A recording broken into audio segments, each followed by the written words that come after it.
Night Queen Krixia champion lore. Even before she became the Night Queen, Krixia was a powerful and influential noblewoman.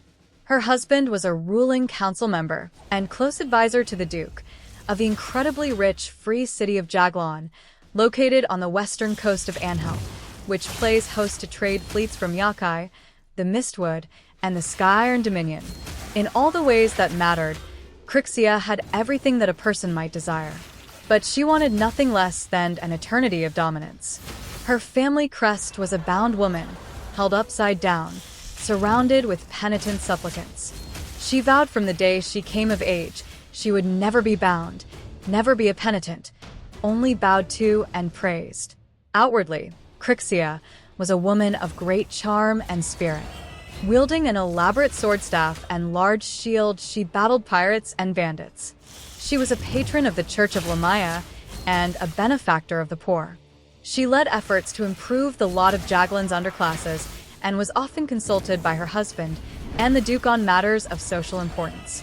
But beneath this noble mask, the truth festered. In private, Krixia felt herself superior to her peers and subjects. She saw no good reason that a woman of her beauty and intelligence should wither and fade. Worse, she feared that her influence would wane with her looks over time, including her hold over her husband.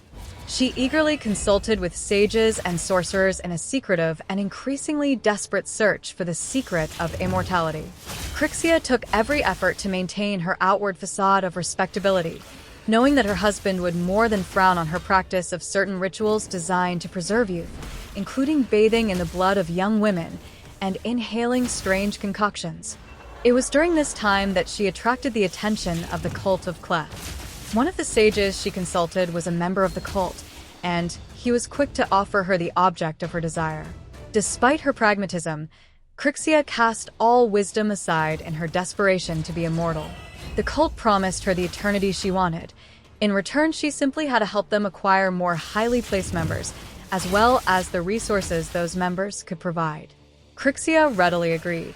As charming as ever, she oversaw the induction of many of her fellow nobles into the cult. But while she wasn't the only aristocrat in Jaglon who desired more than their allotted span, she believed herself to be the only one truly worthy of it.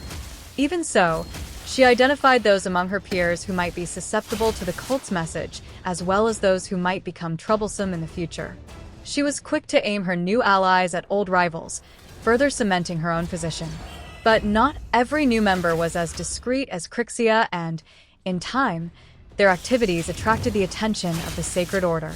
Rumors of missing people and dark magic haunted the streets of Jaglon as the cult's power waxed. The Duke, concerned, invited the Order to investigate and commanded Krixia's husband to act as his official liaison. For a time, Krixia avoided the eye of the Inquisitors and kept the cult informed about what the Sacred Order was doing and who they planned to do it to. Yet Krixia knew that she could not stay one step ahead forever. If she wished to have any chance to claim the reward the cult had promised her, she had to ensure the success of their operations in Jaglon. Thus Krixia, as cunning as she was pragmatic, betrayed her husband for the good of the cult of Clef. She accused him before the representatives of the Sacred Order, blaming him for her crimes she had committed and providing falsified evidence to prove it.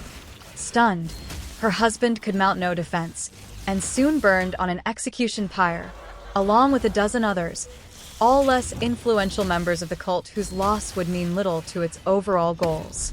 Visibly grieved and repentant, Krixia was soon more popular than ever with the citizens of Jaglon, and thus it only made sense that, once a suitable amount of time had passed, the Duke would take her as his wife.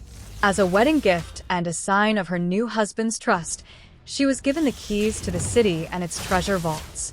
Moreover, with occult support, Krixia began to study magic for herself and found that she had a talent for it and learned how to twist her mortal form into something beautiful and terrible. This winged, angelic form could be manifested with but a word, and it allowed Krixia to spread the faith among the lower classes without worry of being identified as their new duchess.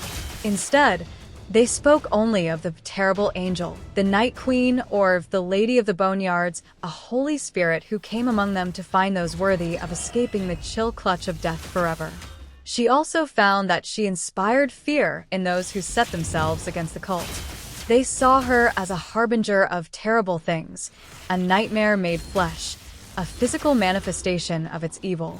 In this guise, Krixia has continued to preach to the poor and downtrodden, expanding the cult's reach throughout the lower quarters of the city and beyond. Word of the Night Queen has even reached Yakai, and her fame grows with every passing night as more souls are bound to her by faith and desperation. Her angelic form has further allowed her the freedom to dispatch her enemies in suitably grand fashion, swooping down on them in the dark of the night and striking without mercy, further cementing her reputation as a saint of the cult of Clef. But as Crixia's power grows, some in the cult grow fearful of her spreading influence. It is even rumored that Clef himself is concerned about her growing popularity among the rank and file. For her part, Krixia wonders whether the cult will ever make good on its promise. If they do not, she may well take the secret of immortality for herself. Enjoy the rest of the video.